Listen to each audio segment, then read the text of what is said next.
O câncer de mama é o tipo de câncer que mais mata mulheres no Brasil. Por isso é tão importante campanhas de conscientização como a Outubro Rosa. Estou até de rosa hoje, estou até com o símbolo da campanha aqui. E a gente vai falar um pouco mais sobre esse assunto com o médico oncologista que já está aqui conosco, André Perdicares. Tudo bem, doutor? Tudo bem, um bom dia a você e a todos os telespectadores. Muito obrigada pela sua presença. Acho que é um mês muito importante aí de conscientização para todas nós mulheres, né, doutor? Eu acho que pela importância, né, não tão somente pelo número estimado de mulheres, subestimado, são muito mais mulheres, né? A oportunidade que nós temos de conversar a respeito de uma doença que ainda é mortal. Pois é, o senhor falou de números. Segundo dados do Instituto Nacional de Câncer, INCA, a estimativa é de 60 mil novos casos por ano em mulheres cada vez mais jovens. É um número muito alto, né, doutor? É um número expressivo, né? Porque ela não só mata no Brasil, mas em todo o mundo. Eu acho que por isso não apenas Outubro Rosa, todos os meses do ano deviam ser rosas, né? Pois é. E em relação a vários, né, a vários grupos de risco, eu acho que o câncer ainda é uma doença muito estigmatizada, mas realmente os programas que nós temos públicos de saúde muitas vezes não blindam essa necessidade em que a gente teria que ter uma atenção especial sobre doenças que ainda são bastante estigmatizadas como o câncer. E quais os grupos de risco que o senhor citou? Quais seriam? Eu acho que a primeira coisa que a gente deve pensar é que o maior grupo de risco é ser mulher. Pois é. Né? Porque o homem, a percentagem dos cânceres de mama no homem é ínfima praticamente. Mas existem também Existem casos também, homem, né? Que depois a gente até pode comentar um pouco a respeito. Mas, por exemplo, você ter menarca precoce, ou seja, menstruar pela primeira vez mais cedo e ter uma menopausa mais tardia, ou seja, um grande período de contato com hormônio, que uma grande parte dos tumores de mama são hormônio dependentes, principalmente do estrógeno. Depois ter filhos tardiamente. Nos anticoncepcionais, né, o estrógeno. O anticoncepcional, inclusive, ele está sendo questionado, existem muitos estudos, muitas controvérsias, mas existem alguns grupos realmente de risco. Nós não sabemos quantos genes bons e quantos genes ruins nós recebemos dos nossos pais. Sim. Sabemos que muitas dessas doenças, como o câncer, elas são de mutações aleatórias. Existe já um estudo, saiu na Nature agora de fevereiro, que a maior parte dos tumores, 66%, é por mutação aleatória. Quase que é o azar. Olha só. 28% aos hábitos e 6 a 5% por uma genética pura, ou seja, mãe, avó, filha, irmã com câncer de mama, ou câncer de uma maneira geral. Você me falou dos grupos de risco. Eu falo sobre mulheres que nunca tiveram filhos, ou seja, nunca amamentaram, nunca tiveram desenvolvimento total das suas mamas, o amadurecimento, né? Uma coisa, obesidade, falta de exercícios. Existem, então, grupos, certo? Tabagismo, ou seja, fumo, alcoolismo, muitas vezes. Então, aumenta a gradação, a escala ou a escalada, vamos dizer assim, vai aumentando a partir do momento em que muitas vezes as mulheres se apresentam como suscetíveis a ter a doença, mas não necessariamente vão ter a doença. Certo. Existe um grande espaço nisso que precisa ser contemporizado. Por exemplo, a maior parte do desenvolvimento de um tumor é silenciosa. Antes da mulher conseguir palpar um nódulo na sua mama, dependendo da textura dessa mama, a doença já teve, a célula já tem 30 duplicações. Esse ovo da serpente, essas duplicações invisíveis, é que a gente precisa considerar como a importância do diagnóstico precoce, principalmente da detecção. E a prevenção também, né, doutor? É muito importante. Prevenção, a palavra prevenção, pré-ação, certo, para câncer de mama, nós podemos falar na prevenção primária. O que nós estamos fazendo aqui? Certo. Passando informações, dizendo que é uma doença que hoje em dia tem um alto índice de cura, desde que seja diagnosticado precocemente. Nós temos armas hoje e cada vez mais estamos individualizando o tratamento, porque nós temos, através de marcadores, através do que nós chamamos de imunistoquímica, certo? Nós temos a possibilidade de ter os subtipos de tumor. Câncer de mama não é uma doença, vamos dizer assim, fundamentalmente única. Elas têm vários subtipos e vai depender muito da possibilidade de ser diagnosticado esses subtipos. inclusive do grau de invasão que essa doença se apresenta ao diagnóstico inicial. E dentro dessa prevenção está também o autoexame, né? Que a gente fala que tem uma grande importância também. O autoexame, note bem, aí que tem bastante controvérsias, é para a mulher ter atenção ao seu corpo. Porque, na realidade, quando ela vai diagnosticar, ou se autodiagnosticar, né? Se autoexaminar e ver um nódulo de mama, ele tem entre 5 a 1 centímetro. Tem 10 elevado a 9 células. Para sentir é porque ele já está grande, né? Não Aí seria que o está, ideal. a gente devia intervir muito antes dela Muito sentir antes, sintomas. Exatamente. Certo? A partir desse Então é momento... importante deixar claro que o autoexame é importante sim, mas o exame clínico, procurar um médico, fazer uma mamografia, certo, uma mamografia, também. quer dizer, se ela estiver dentro dos grupos, rotina, ou né? mesmo sem estiver dentro dos grupos de Mesmo risco. sem estar, exatamente. O grande problema hoje ético é você dizer, olha, vamos fazer a detecção, a prevenção, seja lá o que for. E você ir numa UBS, uma unidade básica de saúde, que é o início da caminhada do sistema único, e não ter lá alguém que possa desconfiar que epidemiologicamente ou sintomatologicamente, certo? A mulher poderia estar dentro de um diagnóstico. Exatamente. Então, lá muitas vezes o mamógrafo está quebrado, o médico não vai, é inexistente. E tem poucas faculdades de medicina hoje que tem uma matéria chamada cancerologia básica. Não é apenas dizer o câncer existe.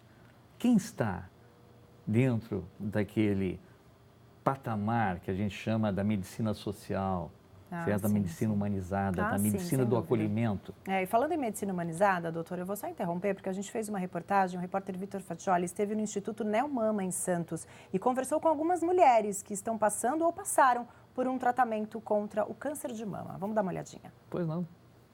O câncer de mama geralmente afeta mulheres acima dos 35 anos.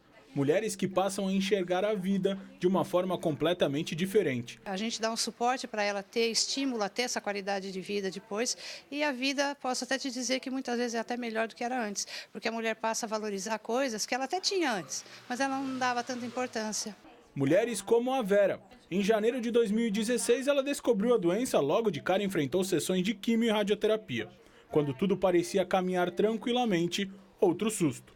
Dessa vez um linfoedema. Resultado, já são 3 semanas de fisioterapia e compressão. Eu não estava conseguindo fechar a minha mão, eu não conseguia escrever, nem dobrar o braço.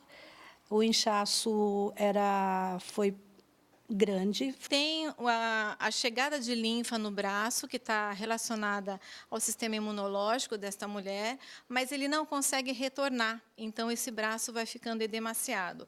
As duas desenvolveram um sistema de amizade, assim como tantas outras que realizam seus tratamentos. O Instituto Neomama é uma espécie de porto seguro. Nós passamos por momentos tão difíceis e esses momentos eles se transformam em solidariedade uma com a outra.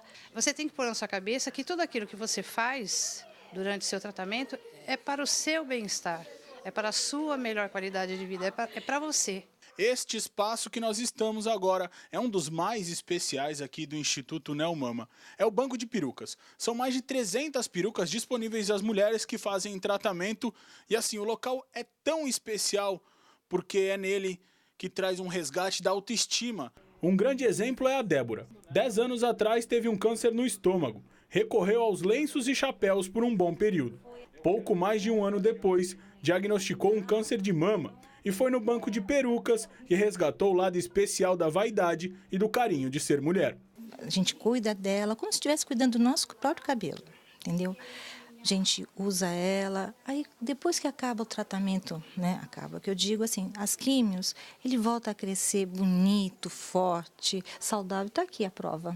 Quem não faz tratamento, ajuda como pode. Olha a dona Sandra arrumando peça por peça de roupa na garagem. São centenas de doações que chegaram às vésperas do brechó realizado na sede do Instituto. Se eu pudesse, faria bem mais, né? Ajudar bastante, tudo que for possível, que precisa arrecadar, né? Precisa entrar dinheiro. O câncer de mama é o segundo tipo de câncer mais frequente em todo o mundo. No Brasil é um dos que mais mata, apresentando 28% de taxa de mortalidade, ficando atrás apenas do câncer de pele. E é também em nosso país que muitas mulheres acabam morrendo porque apresentam a doença já em estágio muito avançado, na descoberta bem tardia. A mulher fica muito carente, porque o primeiro questionamento é por que comigo? Mas por que não você? Por que não você? Porque Deus quer te mostrar que você é forte para superar isso.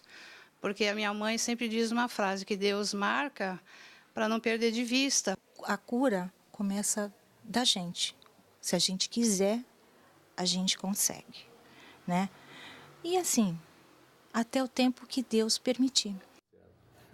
Olha só, a gente vê que a parte psicológica, né, doutor, também é muito importante nessa Nossa, hora. ela é fundamental. Principalmente na parte do tratamento, né, dessa doença.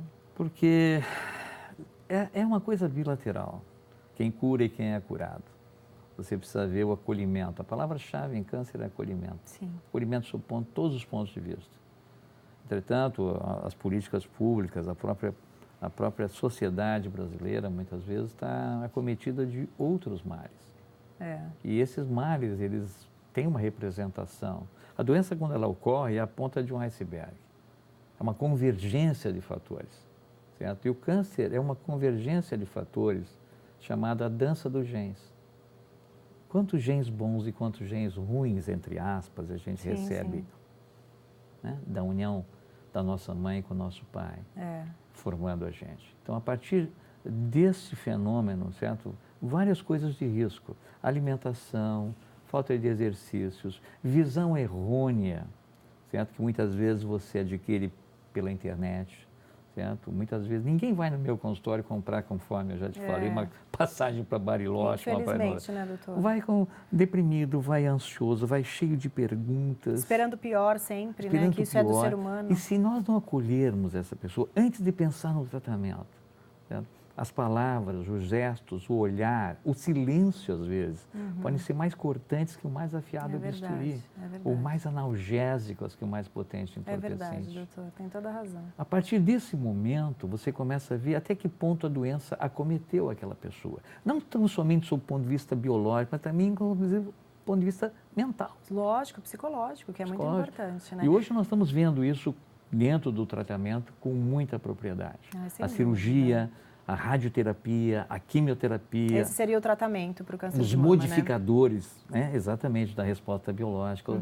Os linfócitos que podem ser reeducados para tratar o câncer. Saiu recentemente isso, né? É muito importante. Mas tem um fenômeno. Câncer, no seu tratamento, na sua evolução, custa muito caro. Sob vários aspectos, inclusive econômicos. Então, a falta de políticas para que você possa tratar a nossa saúde. Você teve, recentemente, eu estava vendo uma reportagem sobre um hospital que está tendo uma série de problemas em Campinas. Isso é uma distanásia. Pois é. Isso é uma falta de uma visão mais humanizada das coisas. Exatamente. É o que a gente fala, cansa de falar aqui direto. Saúde é saúde, né, gente? Não dá para brincar com isso, é uma coisa muito séria. Então, o câncer é um acidente de percurso na nossa vida. A cicatriz que muitas vezes fica, né, por um advento qualquer. Às vezes até uma mutilação, no caso do câncer de mama, quando a mulher passa pela mastectomia. Hoje nós temos a possibilidade da conservação da mama. E mesmo que ela faça mastectomia, já existem leis que possam fazê-la com que ela possa refazer, fazer uma prótese, uma inclusive plástica. Inclusive pelo SUS, né, doutor? Claro, agora pelo Sistema Único de Saúde. É. Exatamente. O que a gente precisa tirar como estigma, certo? É que o câncer é uma doença mortal. Principalmente quando a gente diagnostica precocemente, antes do sintoma, ela tem uma ampla possibilidade de cura. Doutor, só para a gente encerrar, que eu acho que é importante a gente deixar claro, de quanto em quanto tempo é o ideal a mulher fazer a mamografia, por exemplo, que é o exame que mais detecta o câncer? Olha, o Instituto Nacional do Câncer, dizia que pode-se fazer uma mamografia a partir dos 40 anos, de 2 em 2 anos. Normalmente se deve fazer, se for de grupo de risco, até... O que a gente falou já do grupo de risco, porque a idade, inclusive, do câncer de mama está diminuindo. A mulher está cada vez mais jovem, certo? Elas estão mas elas estão postergando, inclusive, certo? A sua maternidade. Que isso contribui também. Isso profissionalmente. Então, eu acho que é muito importante programas como você, levando ao público a palavra esperança. Câncer não tem mais o significado de morte e sofrimento. Tem porque muitas vezes nós somos ignorantes. Ignorância mata. E o ideal, então, é uma vez por ano fazer a mamografia. Uma vez por ano então, fazer a mamografia. Tá, E se você estiver em grupo de no... risco, certo? Muita atenção. Procurar realmente centros especializados, porque hoje a abordagem do câncer de mama é multiprofissional, certo? E interdisciplinar. Tá certo, doutor. Muito obrigada pela sua presença. Acho muito importante a gente entrar nesse assunto. Conversei com o médico oncologista, doutor André Perdicares. Muito obrigada, viu, doutor? Obrigado pela oportunidade e para os seus ouvintes também. Obrigada. Uma boa tarde para o senhor, viu? Obrigado.